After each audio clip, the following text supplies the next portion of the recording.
العالمين الرحمن. سمع الله لمن حمده. الله أكبر. الله أكبر. السلام عليكم ورحمة الله. السلام عليكم ورحمة الله. Allah Celle Celaluhu şükür olsun. İslam alemi evveli rahmet, ortası mağfiret, sonu ise cehennem azabına kurtuluş olan selamet ve rahmet ayına girmeye hazırlanıyor. Beşeriyete hidayet yolunu gösteren, Kur'an-ı Kerim'in nazil olmaya başladığı, dünyayı kaplayan zulmet bulutların sıyrıldığı, Allah'ın rahmet deryasını taşıyarak nuruyla tevhid alemine aydınlattığı bu mübarek Ramazan ayının bütün İslam alemine hayırla getirmesini Allah'tan niyaz ediyorum. Ramazan ayı Kur'an ayıdır. Ramazan ayı Kur'an-ı Kerim'i okuduğumuz, anladığımız, yaşadığımız ve yaşattığımız mübarek bir aydır. Bir inşa projesi olan ilahi vahyin indiği aydır. Kur'an-ı Kerim insanın hayatını inşa etmek için indirilmiştir. Bu ay mübarek bir aydır. İçinde 1000 aydan daha hayırlı olan Kadir Gecesi'nin bulunduğu bir aydır.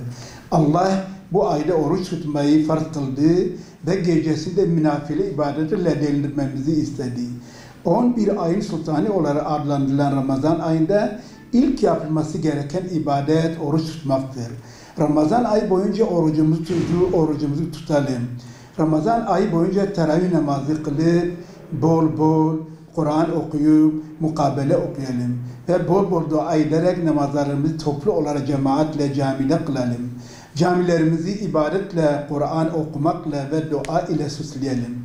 Kelime-i tevhidi söyleyip istiğfar edelim.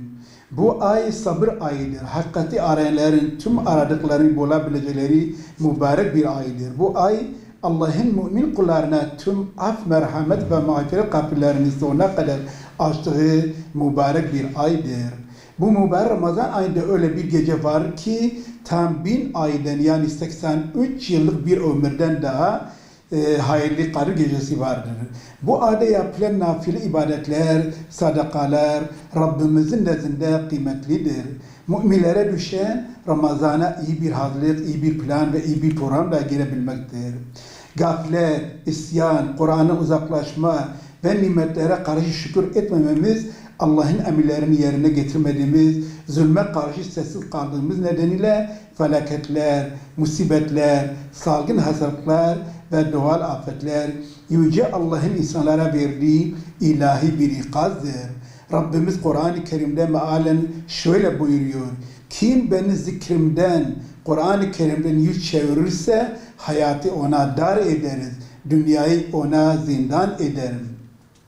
Çağımızın firavunları, ceberutleri, Ebu Cehilleri, zalim ve tağutları Allah'a isyan ediyor. Şirk, küfür ve nifak içine giriyor. Zulüm yapıyor. Fakir ve güçlüleri ezmeye çalıştılar. Çocuk, yaşlı, kadın demeden İslam coğrafyasında soykırım yaptılar. Dünya sevgisi, sapkınlık ve kibir insanları aldırdı.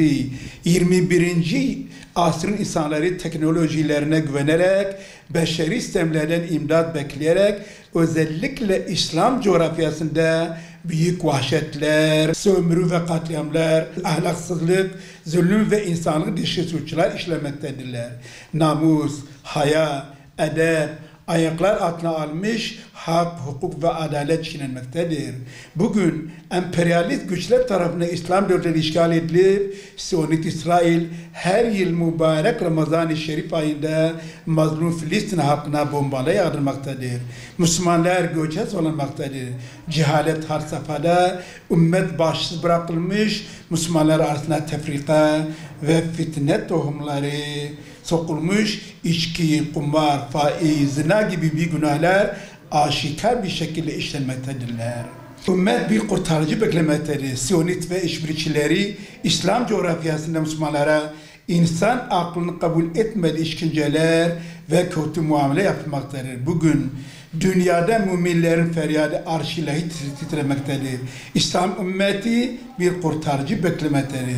Zalimlere karşı koymak, Allah'ın dini yüceltmek, Müslümanları korumak her Müslüman asli görevidir. Allah katına hepimiz sorumluyuz. Bu çağ dışı düzen ve beşeri sistemleri bertaraf etmek için İslam coğrafyasının bir kurtarıcıya ihtiyacı vardır. Canları, malları ile Allah yolunu mücadele eden, hakkı tebliğ cihadına katılacak, ümmet şuurunu her şeyden üstün tutacak müminlere ihtiyaç vardır. Bu mübarek Ramazan ayını fırsat bilerek İslam'dan, Kur'an yolundan, Peygamberimizin sünnetinden başka hiçbir din, fikir, ideoloji, ekol ve beşeri sistemden imdad beklemeyelim. Kurtuluşu dışarıdan değil, Kur'an-ı Kerim'den, Allah'tan bekleyelim. Resulü Zişan ahlakına sarılalım. İbadetlerimizi en güzel şekilde yapalım. Kur'an-ı Kerim'i çocuklarımızla birlikte okuyalım. Ümmetin huzur ve refahı, insanlığın kurtuluşu için Ramazan-ı Şerif'i fırsat bilelim. Rabbimize dua edelim. Allah'a tövbe edelim.